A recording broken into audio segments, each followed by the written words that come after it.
On today's episode, Dad sews an awesome skateboard sling. Yeah! DadSews! DadSews! DadSews! DadSews! DadSews! DadSews! This is how it goes with DadSews! Hey everybody, thank you for joining me for another episode of Dad Sews. Now this episode is a little different than normal. They're always a little different than normal. But usually I sew for the very first time on camera. That way you can either see my success or see my failures. And we have had a lot of fun making videos after my failures at Dad Sews.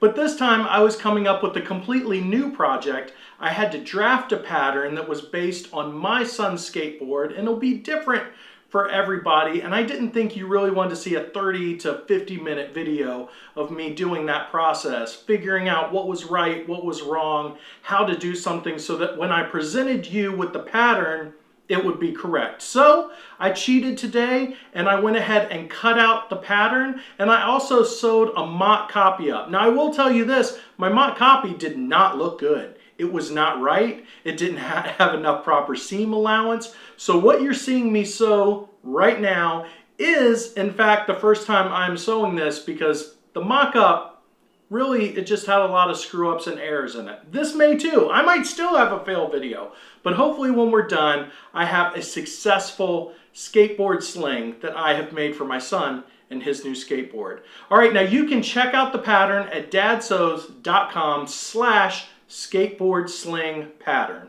That's where you can get the pattern, adjust it to whatever size you need for your skateboard, your dad's skateboard, your wife's skateboard, your daughter's skateboard, your son's skateboard. I think I've covered everybody unless your dog has a skateboard. Ooh, dog on a skateboard. I met that dog in California on the boardwalk. That's a cool dog. All right, let's get on with our fabric pieces. Now the first fabric piece is just going to be in the shape of your skateboard. I am using denim. Now I made sure to oversize the fabric because you gotta have a seam allowance. The next piece is going to be the tail at the bottom. That's just gonna help hold it in. And then there's going to be a piece that goes around the truck. That's the part that holds on the wheels, the metal part. This goes around the truck and it's gonna have a piece of Velcro that Velcros onto the back. And I went and picked up a strap. This is an American Tourister strap from Walmart in their luggage section. And we're going to be sewing this on to the sling so my son can wear it like so. All right, well, we're gonna get ready to move to the sewing machine. If you need to reference the pattern at any time, hit pause, no big deal, there's a link below. All right, I'm gonna move over to the sewing machine now. All right, the first thing I'm gonna do is I'm gonna take my little tail piece and I'm just gonna fold over the top here that's gonna be exposed, and I'm going to do a quick straight stitch so that we can hem that up, all right? Because that's gonna be showing, and we wanna make sure that all of our parts that are showing are hemmed so they don't fray and so they look cool, all right? So we're just gonna do that really quickly. Don't forget to backstitch. This is going to be worn by a child who is going to likely destroy it, be rough with it, ride it around while he's on his skateboard, fall on it. Just backstitch. It's gonna help things not fall apart. All right, this is just a really basic hem here. Backstitch once you get to the end. All right, take our trusty Fisker shears here and let's trim this off. All right, that's simple. We've got a quick stitch right there as a hem. Okay, now for the piece that goes around the truck. Now all of this round piece here is going to be attached to our larger piece of fabric, but anything touching the truck needs to be hemmed. Now I took my Fisker shears and I cut a little angled point right here so that I could fold over and make my seam. So anything that touches the trucks, we're going to hem. We're going to hem all across this long piece, down the side, which is going to have our Velcro, and then back over to the piece where it starts the round edge. You'll be able to see it perfectly fine in my pattern. I have marked where you're supposed to hem each piece, but let's go ahead and get started. All right. Now the reason we cut the little angled piece is so that this folds over properly, because we're going to have to spin this when we put our needle down. Well, we'll go actually a little further than our piece of fabric. All right, now we're going to put our needle down, lift our foot up, spin it, fold over that other piece of the hem, the middle part that touches your truck, and then we're going to put our foot down and keep sewing. Now this hem, like I said earlier, just keeps everything from getting frayed and falling apart, and it just looks better. I thought about doing a zigzag stitch here, which you could do, and I'm going to do on the outer portion of the sling, but I don't think you really need it here. If you think that your kid's going to totally destroy this thing, if you just think that, you know, a zigzag stitch would hold better, by all means do so. All right, I just went a little further there. All right, now we'll fold over that last bit that needs to be hemmed. Now this is going to be a long strip that's going to go to the back of the skateboard sling so that we can attach a piece of Velcro. Now I was generous in my cut, and hopefully everything fits well. I tried to account for my seam allowances and also leave myself plenty of room to make a mistake if need be. Okay, so we've gotten our piece completely hemmed. The only thing we didn't hem was our round edge, because that's going to attach to our larger piece, so we're not even worried about that. Now the fabric I'm using is denim from a pair of jeans I got at the thrift store, so I guess this is upcycling a pair of jeans into a skateboard sling. The jeans look like they had never been worn. They're Sean John jeans, so he can rock that out on the skateboard park. And they're really large. What you want to do for this project is find the largest, longest pants you can. So if you find something like Sean John or Fubu, they make the larger leg jeans, not slim cut. That's what you need. And you probably want at least a size 38 waist, up to probably a 50 depending on the size skateboard you have. If you have a longboard, good luck. Those are big jeans.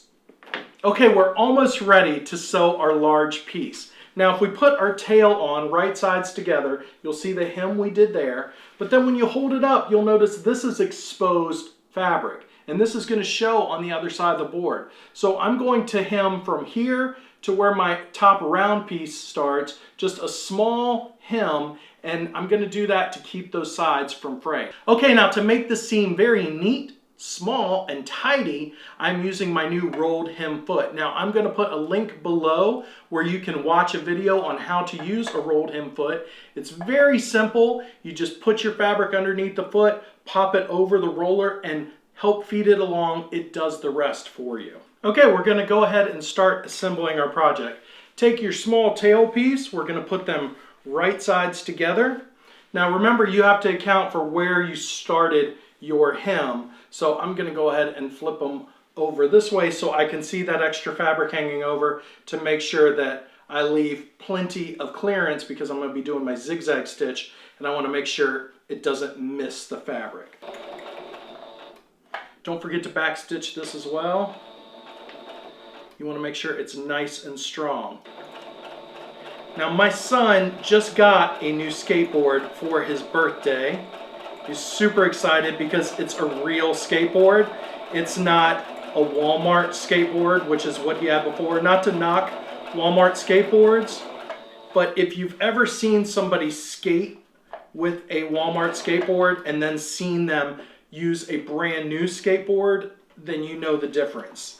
He couldn't really pull off any tricks on the old board. He got on the new board, and within 20 minutes, he was bending over, riding around my car with about a foot's clearance, and basically sitting on the board and grabbing it while he was rolling around the cul-de-sac. It's just amazing. He was able to start doing ollies on the board easier than before.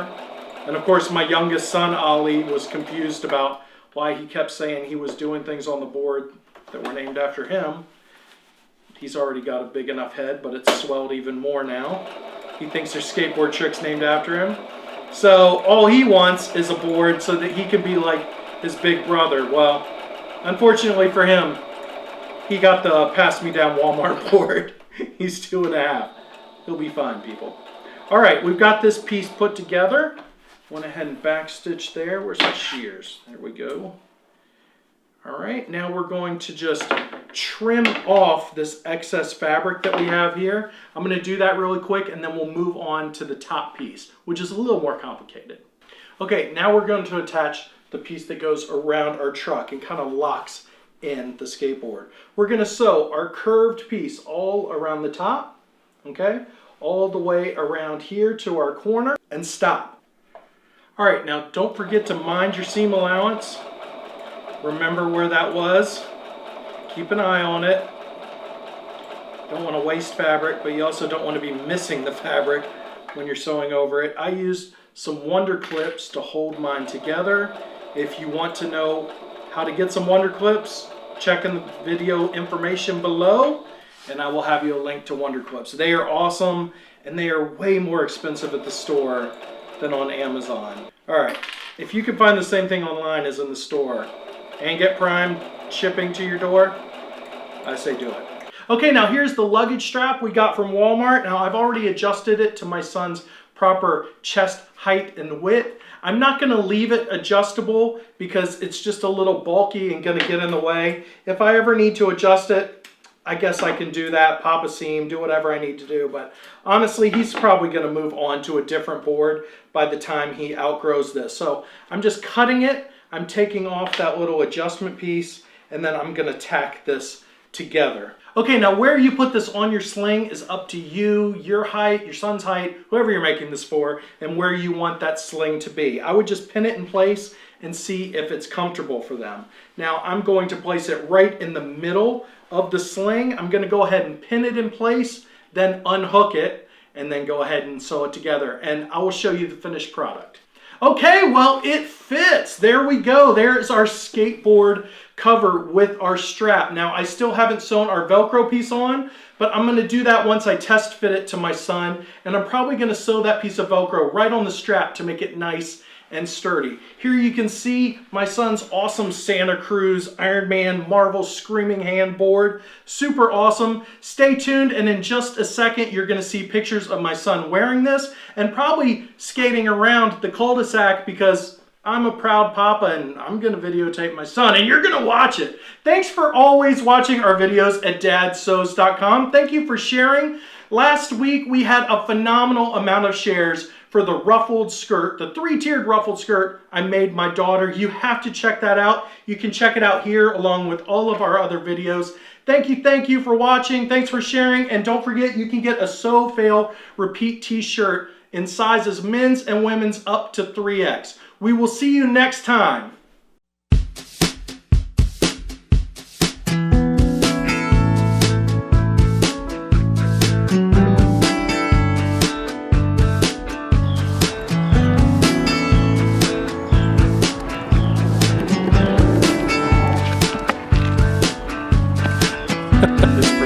Brought to you by the Plaid Dad Blog Podcast Network. For more information, visit plaiddadblog.com.